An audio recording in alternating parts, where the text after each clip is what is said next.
Hello everyone, and welcome back to my Let's Play of Ryu. Spit it out already! Last time we have descended into a pit of despair, as Eugene completely lost hope of ever getting out of Ryu Valley. But we sort of overcame it, and are now doing one loop at a time. And we need to just walk somewhere. But before we do that, let's check out our car, just in case. No. Our objective is to just walk, so that is what we will be doing. Also, I don't want to lose that 1 minute. You jerk! That's bullshit. I haven't even done anything. Let's see if Eugene is feeling any better these days. The sun still burns as bright as it was in Zenith, its heat absorbed by the asphalt. Let's go for a walk.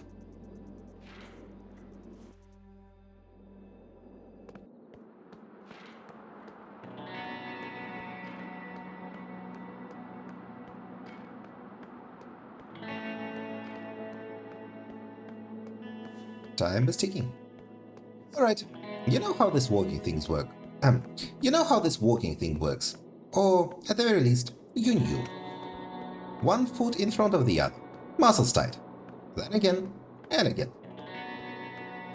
I'm doing... It'll be alright.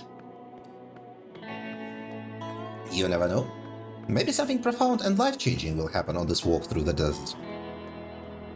Maybe we will randomly stumble onto the place where... What's his name? Not Walter. Frank is dying. Or died, or whatever. Your muscles are already burning with the effort. Here's that lethargy kills more than just the mind. Wipe the sweat from your brow and trudge forward. At least the sun is starting to set, so you'll be spared the warmth of its life-giving rays.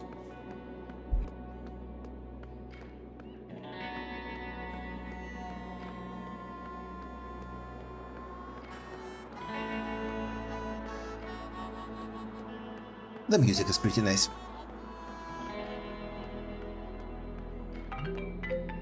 Hello, Percy Ruggan. The silence of dusk is pierced by the ring of your phone. Right on the money. Can't, walking, reject the call.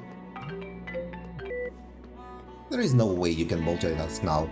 Just setting 1 foot in front of another requires every crumb of effort that remains. Especially since there is less and less light and more clouds. You'll have to shamble along in darkness.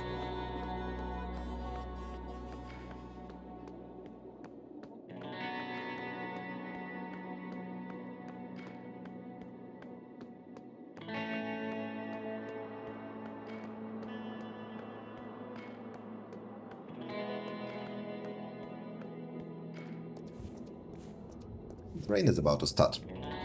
The first drops of rain remind you that a storm is coming to deliver its downpour of rain. Even the heavens need to piss on me. You'll have to endure. Okay, actually the music is really nice, I like it. Now we're soaked, which mostly makes us better, so not a problem. Not like tangibly better, but, you know, slightly better.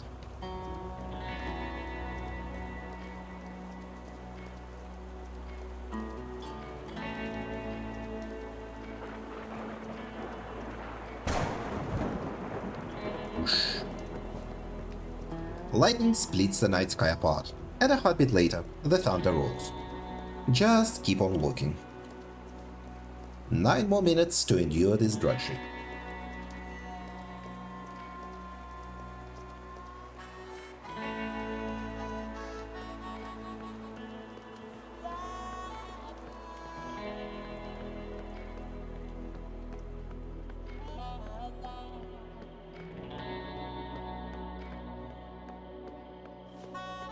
Far to the north,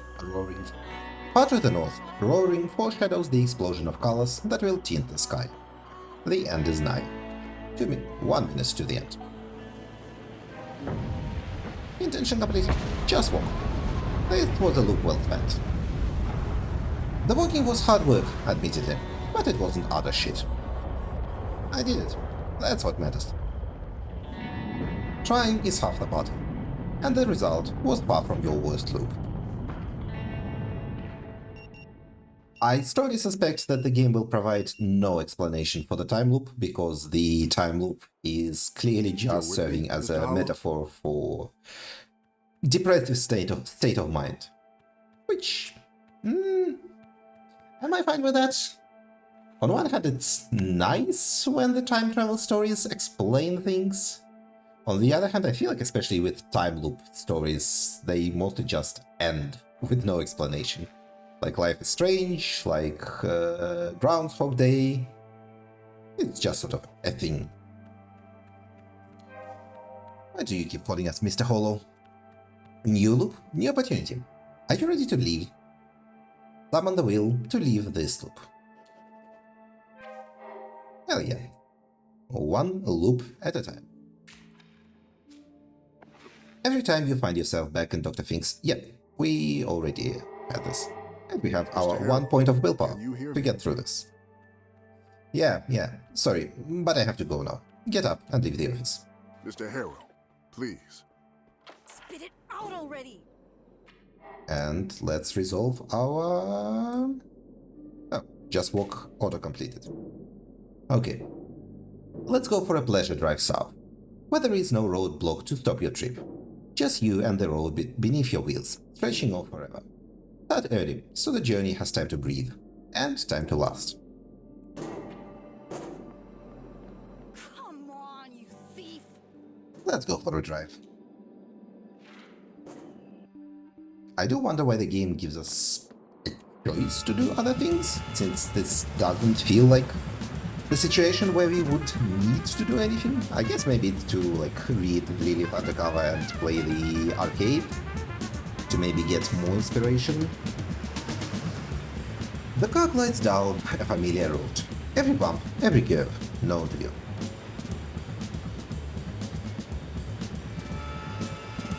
You pass by Mac's cars. Maxine's inside, as always.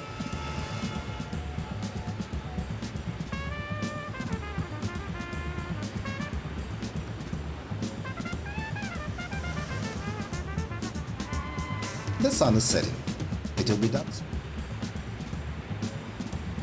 Vroom vroom. And this time we don't even get soaked. The graveyard slides by on your right. Good right.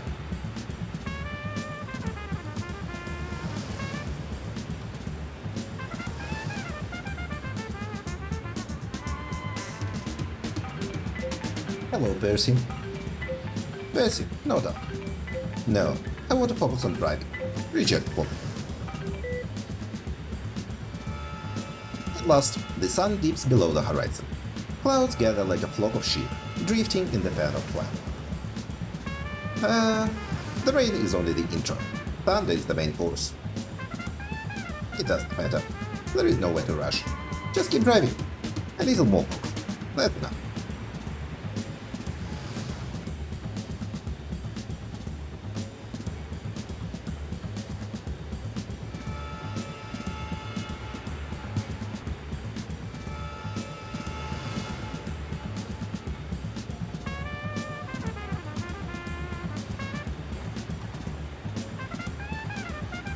The rain begins. First scattered drops, then a gathering flash, until the shower thickens and the windshield becomes canvas. Like driving through a never-ending car wash.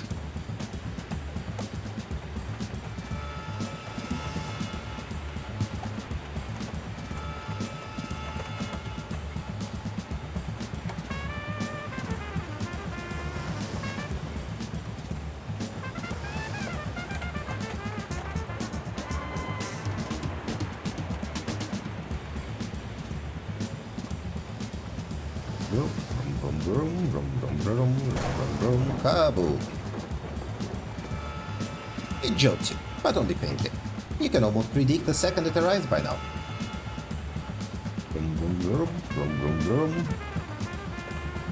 That's a good track. Okay, 6 more minutes.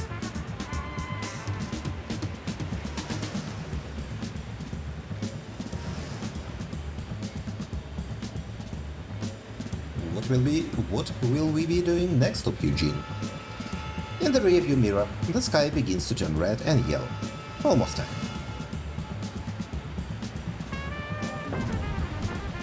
Alright. Pleasure drive south, complete. Strange, you realize you've never done this before. Always moving towards something, always with a goal in mind. Never simply going nowhere. Nowhere turns to somewhere eventually. Actually, no, it's easier when you have a goal. Yes, then you think only of the finish line. But now, without one, you don't think at all. Beep beep, beep beep. What are we up to with this time, Eugene? Still with me, Mr. Hollow? New loop, new opportunity. Are you ready to leave? Summon the will to leave this loop. One loop at a time. And this time we are spending our willpower. So, is this the way normal people live? Not by relying on the loudest thunderclap to get you going. Not by warming yourself using a matchstick, till it burns out moments later and leaves you in the cold. Not by waiting for an emotion spark to inspire you, and just riding it out for a while. It was just, you know what? Actually, yeah, it was all I had for so long. Nature's sublime drama. And it worked. And it worked, long past its time. Every evening, nature's sublime drama unfolds across the sky. For the best view, claim your spot at the private lodge. The railing on River Rue, the rock. And don't miss the opening act, the sunset. It masterfully sets the tone for everything to come. That's all for now. It has come down to your own willpower to push the boulder up the hill. 1 more minute, 1 more hour, 1 more day, reusing the same tired resolve again and again and again. Sure, it's not as exciting, it's not as sexy, it's not the beautiful, terrifying roller coaster through the sky-high mania and the darkest speeds of despair that you are so used to.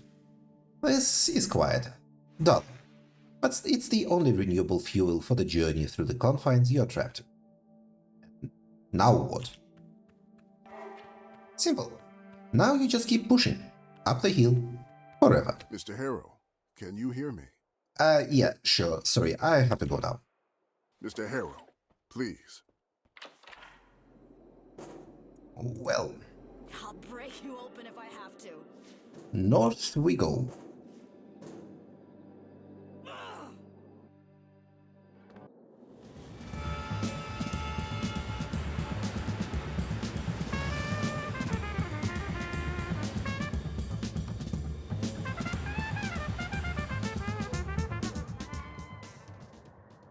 Let us claim our spot on the railing. Apologies, sir, but judging by your ticket, your seat is in the private lodge. These here are regular balcony seats. Please head to the railing overlooking the river. Okay, maybe this one. No? What? This? Maybe this. You arrived a touch early. An elegant decision. Wait for the show to begin.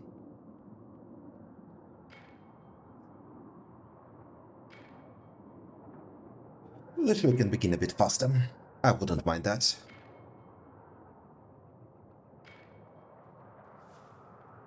The sun begins its majestic descent, closing the day's act with dignity, before slipping into its hard-earned sleep. It's a sight to behold. Indeed, a weary worker savoring his hard-earned rest. Something you have nearly forgotten. The grind has taken its toll, in ways you are only now beginning to notice. The overture has painted the scene, its tones preparing you for the unraveling play ahead.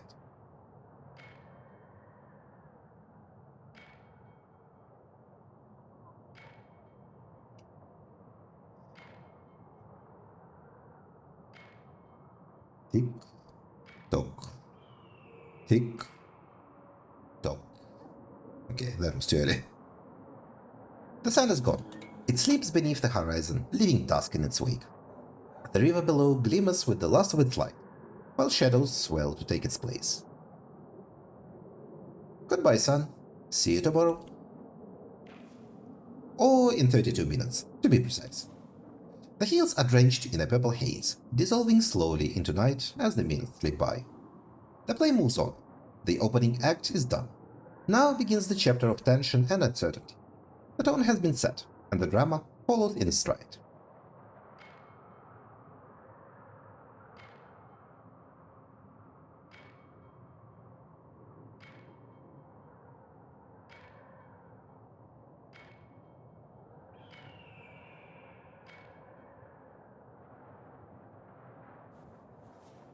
Rain begins to fall, but here it feels different. Not like on the road, not like anywhere else. You see droplets moving in clusters across the distance, while the river below shivers under 1,000 needle pricks. The sky leans down to greet the land, like a splash of water on your face in the morning. On a summer night like this, the splash is welcome, even if it falls from the sky and you're without an umbrella. It comes to refresh, to give life. At some unseen point, rain and river seem to merge, a single continuity of water guarded by the silent hills around it.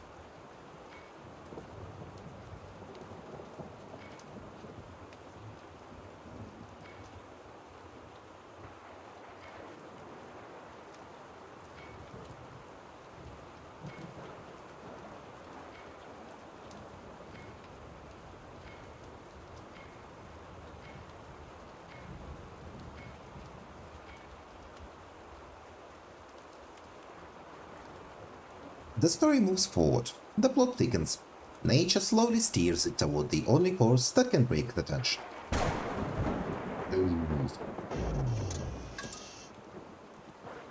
Out of nowhere, lightning bursts, blinding, merciless. Thunder follows, a roar that rattles the valley and echoes in your bones. For a heartbeat, you're in the very eye of the storm. The flash reveals the valley below, lit for only a nick of time, yet long enough to carve strange shapes into river and hills alike. It turns the valley into a procession of dancers. Long-lipped silhouettes, graceful yet frightening, they twirl in the aftermath, shadows weaving a choreography only storms can complete. The crescendo comes and goes in an instant, leaving only the echo churning in your gut.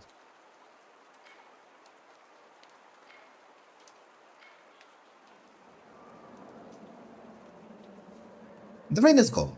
The sky is clear. Moonlight spills over the valley, painting the land in silver.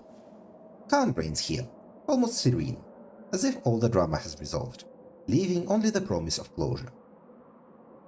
It seems that the calm comes after the storm, not just before it.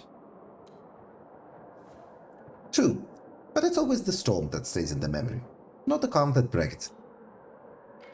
And end of the world.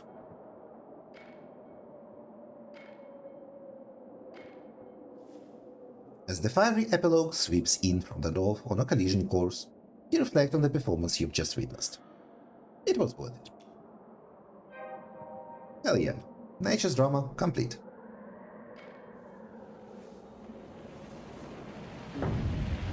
On to the next. The curtain falls in fire and thunder, the finale blazing across the horizon. It will last only for a moment.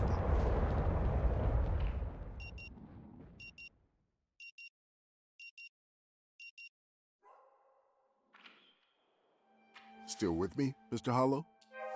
New loop, new opportunity. Are you ready to leave? Summon the will to leave this loop.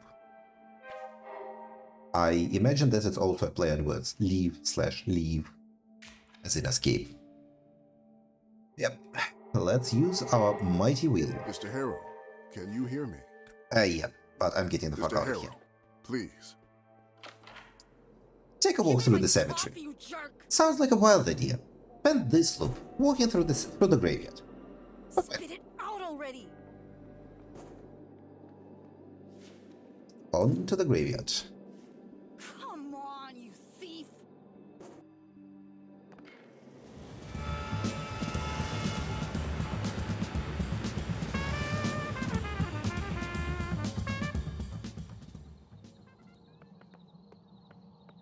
Let's go, Mr. Hollow. And let's go this way. Amid the silent rows of stones, that is not the way we went. This is off to the right. Amid the silent rows of stones, your feet wander at the whim of the winding paths. Gravel whispers beneath your shoes, a fragile rhythm in the vast, muted expanse of marble, granite, and memories. Why am I even here? Who just wanders a graveyard? Perhaps walking here isn't about remembering or forgetting. Maybe it's just to feel small for a while.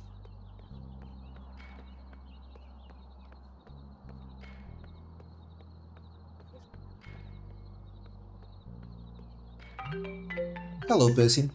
Silence the phone.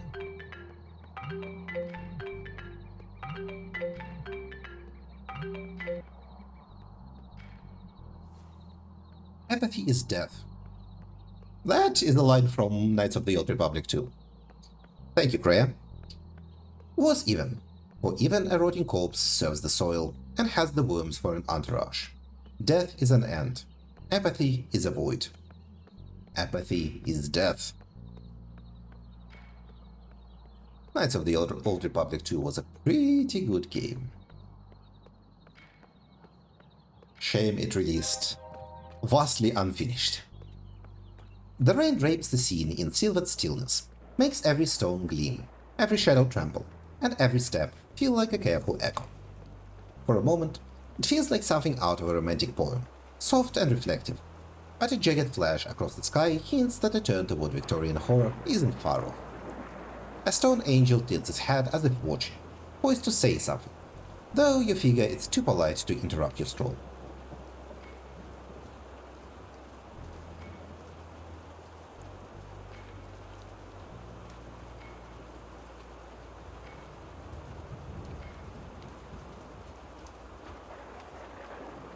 The rain thickens, and the cemetery darkens, but still you walk. You're not moving toward anything. Not closure, not insight, not even shelter. Just forward. And that unbroken line is starting to feel tolerable.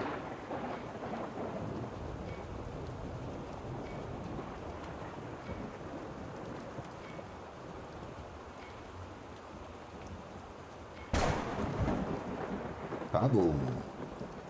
Lightning cleaves the sky clean, and limping thunder follows, sending shivers through the gravestones.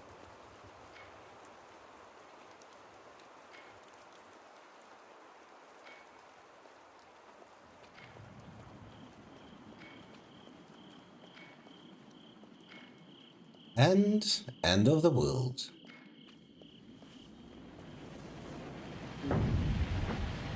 In an instant, the misty night sky cracks like an eggshell, the blinding yoke of light flooding through. However, a different sensation starts hatching within you. Your leash may be short, but at the very least, you still get to pick the tree to tie it to.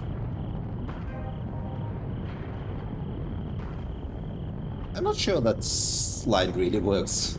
We don't get to pick the tree. Our tree is Dr. Fink's office. And the length of our leash is however far we can get in 47 minutes. Still with me, Mr. Hollow? New loop, new opportunity. Are you ready to leave? Summon the will to leave this loop. One loop at a time.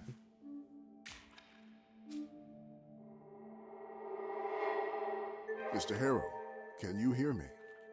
Oh, once again we are going on a pleasure drive south. Mr. We've Harrow, done this before. please. Not sold on Break you this. open if I have. Is there something I need to be doing differently, rather than just going on pleasure drives and such? Sure.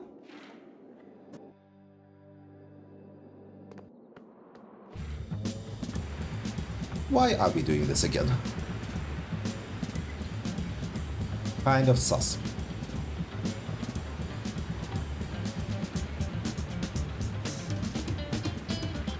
The car glides down a familiar road. Every bump, every curve, known to you. Even the dialogue is the same. Good old road south.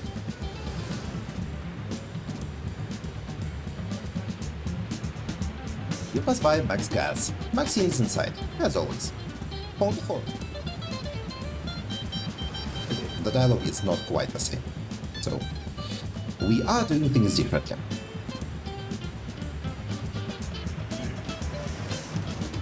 The sun sinks low and the sky warms. It's almost beautiful.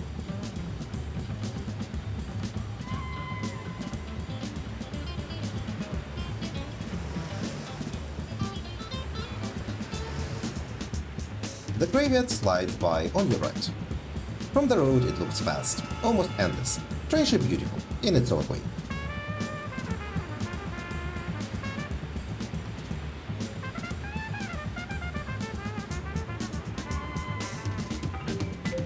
Hello, Percy. Percy is calling again, right on time, not a millisecond too late. Do not answer. The cloudy twilight is here. Although you know the rain is coming, it feels almost serene.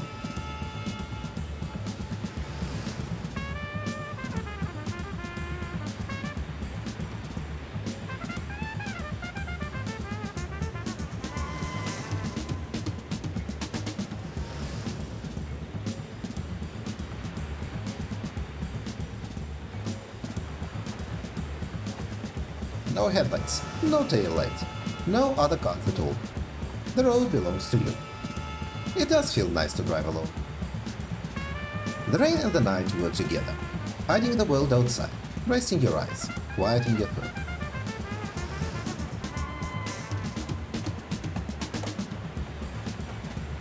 I feel like the game has a, I guess, relatively nice positive message about trying to move forward even when you feel at your lowest and overcoming difficulty by setting small goals and getting yourself distracted with things like a little pleasure drive and moving one step at a time. It is hard though. It's really, really hard. An exceptionally non-trivial exercise. The rain breaks and the clouds start their retreat. Best time to drive is at night. The moon spills light across the desert road, giving the landscape in quiet beauty. Let me get some fresh air. Open the window. The desert air rushes in, carrying its perfume, dust, stone, rue. Yours alone to breathe. It's night.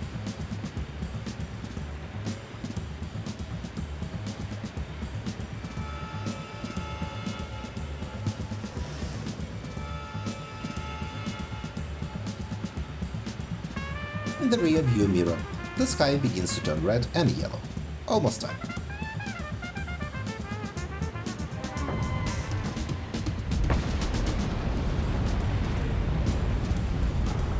There is something comforting in routine, leaping into the grooves of a familiar road, letting it carry you forward.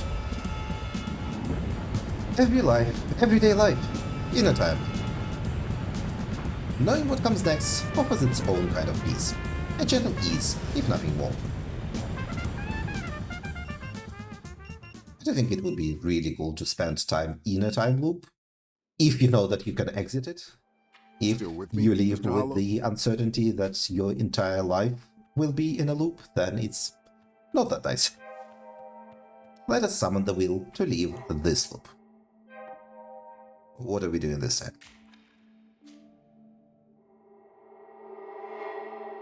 Mr. Harrow, can you hear me? Once again, we are doing nature's sublime drama.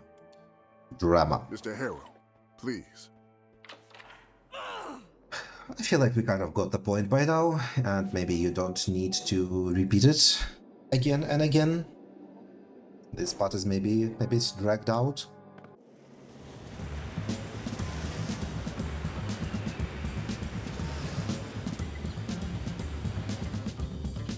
Right. Our drive is complete, and we have arrived to... yeah. Wait for the show to begin. Oh, I see, I need to get up the hill and watch from here, probably. Instead of standing over there. And that's why the camera moves so weirdly. I'm not supposed to be watching from there. Okay. The sun begins... yep, and here's Eugene. The sun begins its majestic descent, closing the day's act with dignity. before slipping into its hard-earned sleep. Nothing wrong with rewatching your favorite show. New music? Frankly, I don't give a damn. Stay in the loop forever. What?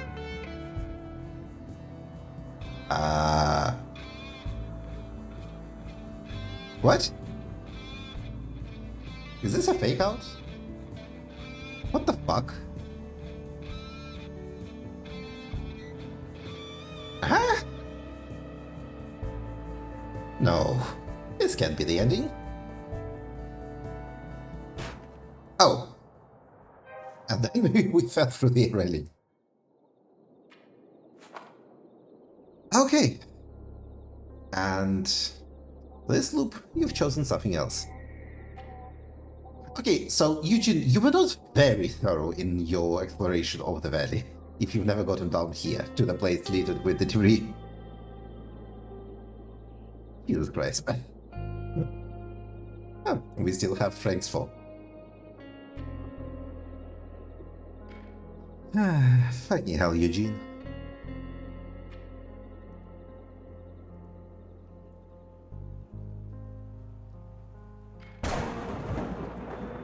You did not explore the place visible from the one major landmark that we have, huh? You're breathing. That's a start. Pain is coursing through your whole body. It's not like the pain of dying, but it hurts like you've been squished by a hydraulic press. Can you move? Wiggle your arms and legs very carefully. Every muscle, tendon, and bone moves as they should. Though you fell from a cliff, somehow you're not hurt. Yes, your body hurts like you've been tenderized for deep fry, but you are whole. Fresh bruises and skin deep nicks. There doesn't seem to be any permanent damage, but pain pulses through you with every breath. That sunset landslide was worth it though. Get up slowly. Jesus Christ, Eugene. Oh, it's so hard to find Frank. It's impossible to find Frank. He must have gotten out. And you haven't checked this shit. Really?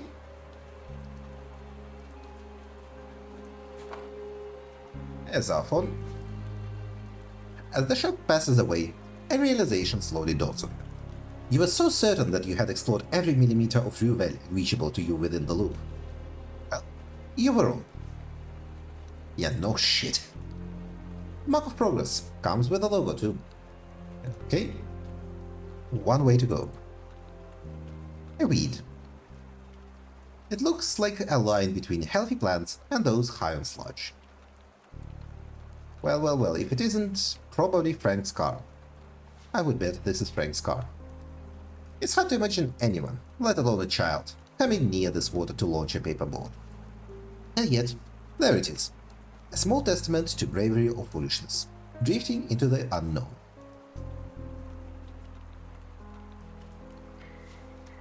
You would recognize this pickup anytime, anywhere, even if it was lined up with a million other trucks.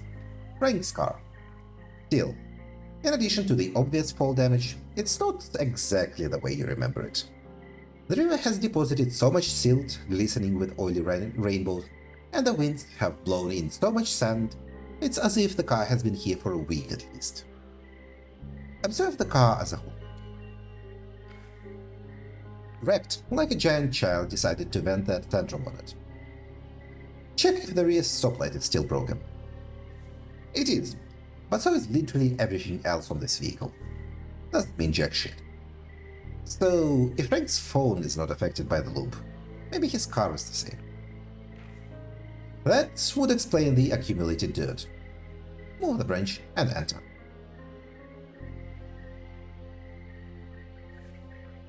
The pickup's cabin is a mixture of wind-blown dirt and years of its owner's negligence. The ashtray is chock full, so much so that Frank started killing cigarette butts in cup holders. A whole bunch of sprays, half-used duct tape rolls, and tools litter the place. Things you don't even know the names of, let alone their purpose. See if there is anything in the sun visor. An unexpected photograph falls into your lap. It's Frank and Riley, hugging in front of the Rue Valley Motel. You barely recognize everything.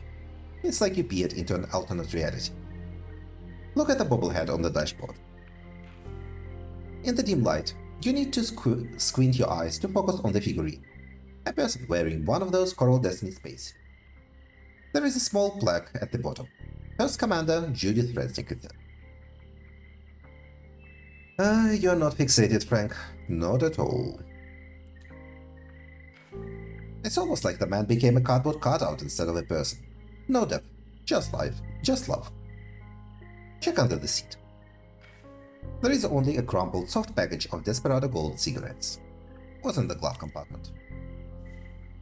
Only one heavy-duty work glove, covered in oil and grease. But behind that, a purple business card, with gold-colored letters etched into it. Madame Lorraine's Infinite Seance, every Sunday from 8 to 9 p.m., only on Bell Radio. And on the other side, Esoteric Dream Analysis and Fey Divination. Call 484-887-1421. Seems like Dr. Fink is not the only one with a dream interpretation superpower.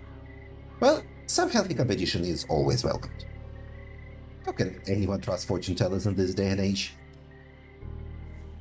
The world has changed, but the fact that the naive, the despondent, and the sick will always clutch at straws hasn't.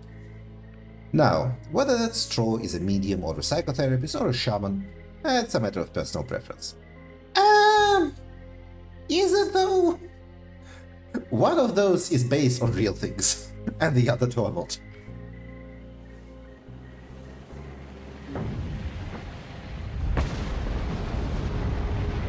All of a sudden, the sky ambushes you.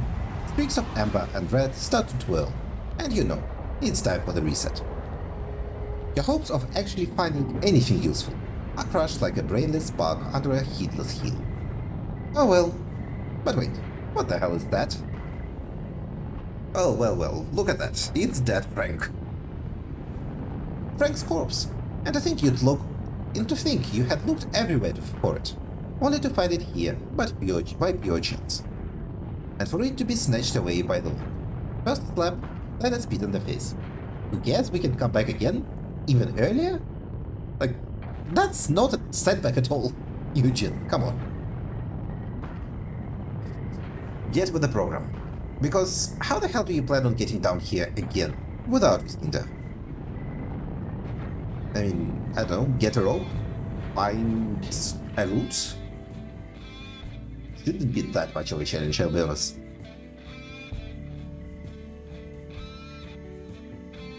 Or does it reset us to here because we're sitting in Frank's car? That? Oh. Well. Look how different things are. So it is Frank's things that are special. Or Frank's himself, or something like that. No beep beeps. No beep beeps at all. Come on, Eugene. Chop chop.